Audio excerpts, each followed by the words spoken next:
So back to your question about the people in the street, you would see that 50% of them are clinically deficient in vitamin D3, cholecalciferol, the sunshine vitamin.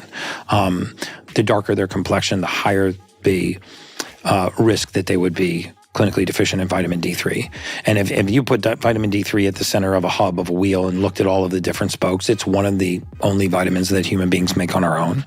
I have argued and people have counter-argued, but I take the position that it's arguably one of the most, if not the most important nutrient in the human body. You need a lot of essential nutrients, but if you really start isolating them, vitamin D3 is the only vitamin that human beings make on our own.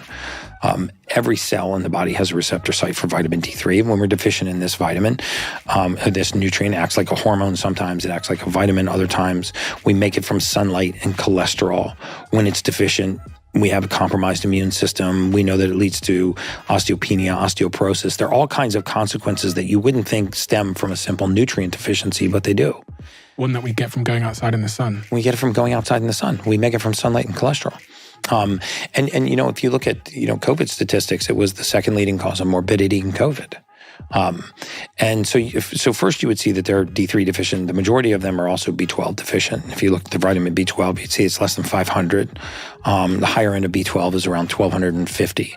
And then you would see 25 to 40% of that population would be hormone deficient, meaning that their hormones would be out of the optimal range, but not because they have an endocrine system issue per se, generally because they have, especially in younger ages, nutrient deficiencies, things like elevated SHBG, sex hormone binding globulin, deficiencies in DHEA, raw materials that the body needs to manufacture hormones. So a good hormone panel will tell you not only what your hormone levels are, but what some of the nutrients are that your body's using to make those hormones. And again, by putting some of these raw materials, very often DHEA, not all the time, but very often putting DHEA and vitamin D3 alone back into men with deficient levels of testosterone or deficient levels of free testosterone, or looking at a protein that interrupts the conversion of testosterone into free testosterone called SHBG. By actually just addressing these, you see that the hormone levels rise back to the normal range. They don't need to take hormones from outside the body and shut their production down. They need to put nutrients and raw materials back into the body so their body can produce hormones on their own. And then if you looked at their glycemic control, you would see a shockingly high percentage of people that are pre-diabetic. It is an absolute pandemic right now because the amount of processed foods. We think that the pre-diabetes is only because people that are eating a ton of sugar. So they must be drinking soda and eating chocolate cake and Ben & Jerry's every night. But that's actually not true. When we overload the body with high glycemic carbohydrates, even if they ate a lot of white flour, white rice, white bread, white pasta, white potatoes, and fruit, I'm not saying any of those things are going to kill you, but when we eat diets high in refined carbohydrates, even things that we don't consider to be sweets, it overpowers our pancreas and our blood sugar gets out of control. But wouldn't you want to know that?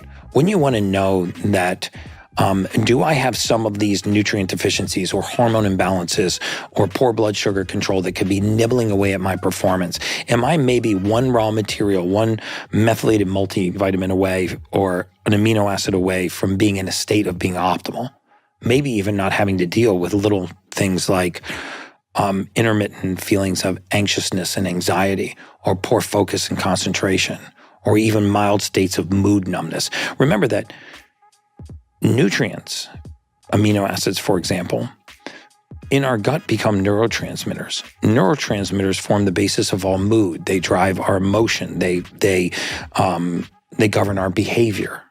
And so is it possible that an amino acid like tryptophan or phenylalanine or tyrosine, which becomes serotonin and dopamine, that deficiencies in these amino acids could lead to deficiencies in hormones, which could actually lead to deficiencies in neurotransmitters that would be labeled a mental illness?